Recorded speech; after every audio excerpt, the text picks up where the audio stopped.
Let's talk about the rules for the road in terms of pricing your land offers. What's up, guys? This is Sumner Healey from landinvestor.co. If you guys are new here, I sell land on the internet. In the last 18 months, I've sold a little over $2.2 million of vacant land on the internet. And I make these videos to document my journey and hopefully help others along the way. In this video, we're going to discuss how to actually price your land offers. And to be honest, there is so much misinformation out there in regards to pricing land offers. A lot of the information that the gurus preach has good intentions, but it's outdated, and frankly, it's just not relevant to the state of the land market today. There's a lot of people out there that say, hey, price your land offers at 20%, 30% of the retail value. Do that across the board and you'll be good. Now, as much as I like truisms and simplifying things, we gotta read between the lines. So what we're gonna do in this video is break down how you need to be pricing your land offers based on what kind of property type you're going after. You see, I divide this business into two distinct categories. The first category is what I call buying equity. These are big deals that you're going after, and not necessarily big in size, but typically big in purchase price and big in sales price. Now, these are properties that you're truly buying at a discount. There's no ifs, ands, or buts about it. Let's say the property is worth $100,000 and you're buying it at $50,000. There is a $50,000 spread in between. That's a quality piece of land. Now, typically that market is more efficient and it plays out a little bit more like you might see in terms of single family housing. What I mean by that is there's more data out there, there's more comps out there, and frankly, there's just more demand for that type of land.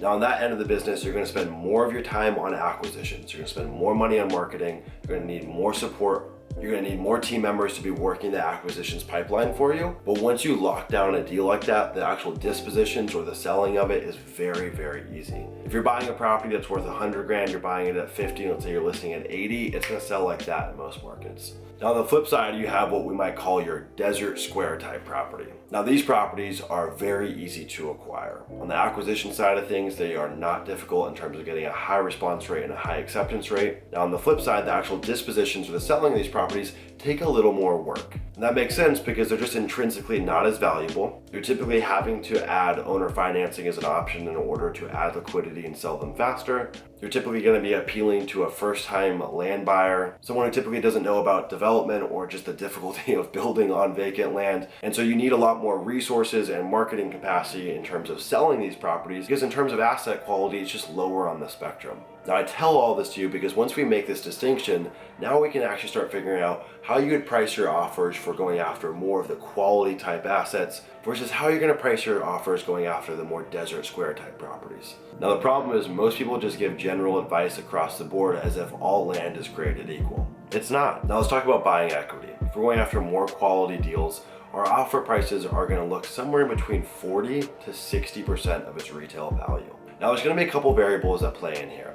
What you have to imagine is with these higher quality properties, you're competing with a lot more people, right? There's new home builders, there's other investors, there's just retail buyers that want that land. And on top of that, in a lot of cases, owners know what they have. They know they have got a quality asset. They might enjoy using the property. Maybe they live in the same county, the same state as it. And maybe they actually have real solid plans to develop on the land at some point. What that means is the property has a lot more intrinsic value, essentially to the world as a whole. And so if you're making an offer, it has to be incredibly competitive. Yes, there are some people who are truly in a distressed state who would sell that property at a remarkable discount, but the vast majority of people that we work with actually aren't even distressed. So to have any level of responsiveness and to have any likelihood of getting your offer accepted, we need to be in that range where we're offering 50 to maybe even 70% in some situations of its retail value. Now, what you're going to trade off of in terms of ROI on the back end, you're going to get an asset that's going to sell very, very quickly. And typically there's an inverse correlation between what our offer price is versus how quickly it's going to sell. What I mean by that is if we're offering 70% of its retail value, but we know it can sell in 2 weeks or 3 weeks, it actually might be a deal that we're going to do. The other thing is you typically have the ability to exercise a lot more capital in one go with these types of properties. So while the ROI might be lower, we might be able to go exercise $150,000, $200,000 on one land deal.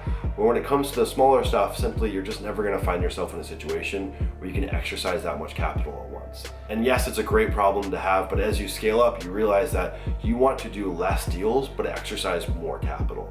Now, the other thing is these types of properties are going to be more geared towards forcing value value through subdivisions or making minor improvements to the property. So perhaps you're buying it at a 70% discount, but you can actually add an additional 50% in terms of value just by chopping it up into 2 parts or 3 parts or 20 parts or whatever it may be, given that county that you're working in and what the market really wants out there.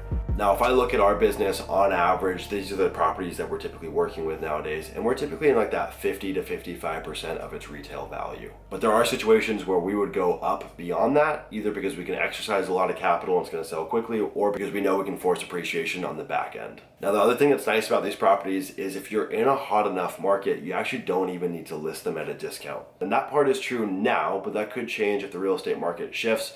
But in the last few years, we've been able to sell a lot of these properties at full retail value, and we can sell them quickly by having them marketed well, having them syndicated on all the right listing platforms. And because in some of these markets there's so much demand, it still sells really, really quickly.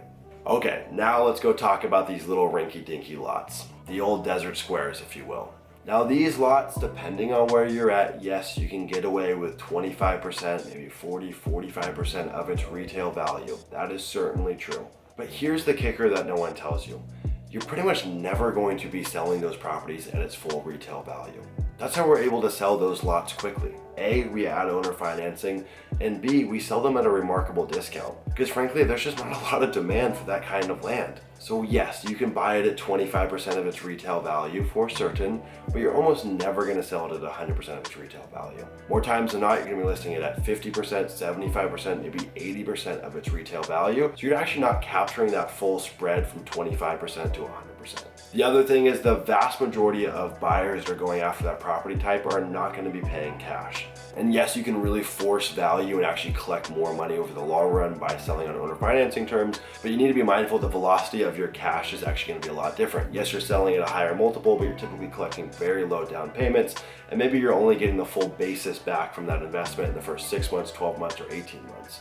Where on this other end of the spectrum, you're typically going to be selling for cash and you're going to have a much higher velocity in terms of turning your capital, even though your ROI might be lower on a per deal basis.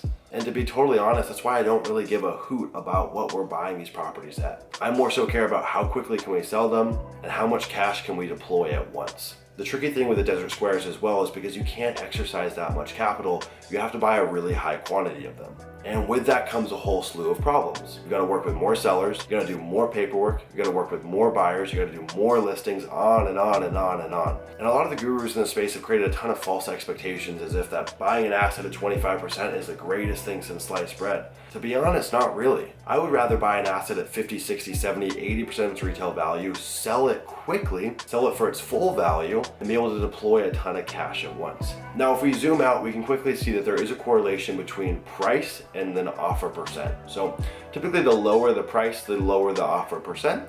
Typically the higher the price, the higher the offer percent. If we're going after $1 million properties, it's going to look a lot different from an offer percentage versus going after $1,000 properties. Now they both have their benefits to them, but truthfully, I think going after buying equity, paying a little bit more, and going after more of a quality deal type is a much more sound business in the long run. Well guys, that's my rules for the road for pricing. I really appreciate you guys sticking around and watching this video. I'd love to hear what you think down below in the comments. What kind of deals do you like going after and how are you pricing your offers today? If you want more free land investing content, please be sure to hit the subscribe button. We've got a plethora of videos in the pipeline that are being released every single week. See you guys in the next video.